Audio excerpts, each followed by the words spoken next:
laying out the tiles on this backsplash wall, we follow the same principles we use throughout the shower, the floor, and in the laundry room.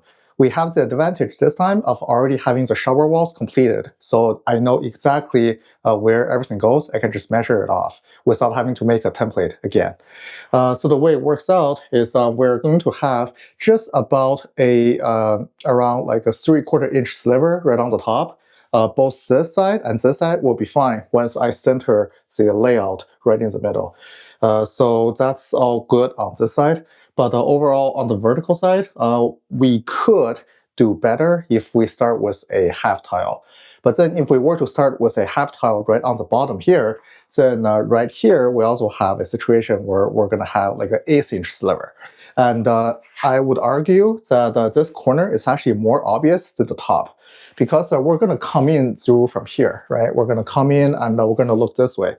So right away, if we have a mirror over here, and we have the raised sink right here, then really no one's going to be looking right around this little corner right here. And also for this fan, the way they had the frame is we use some casing and then just put like a regular vent cover over top of it. So that's going to further cover how much sliver is exposed up there.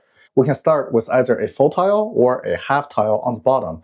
So in this case, I consider everything and also talk with the homeowner. It's just not really worthwhile to be starting with a half tile on the bottom, because then sure, we have a kind of a big tile here, but really when you're using the bathroom, you're going to be looking at right where this mirror is, and you're not really going to be looking there.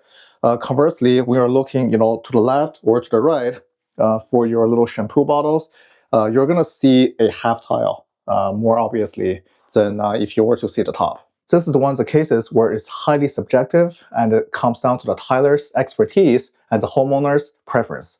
What do you think? Should we start with a half tile or a full tile? Let me know in the comments below, and I'll see you guys next time.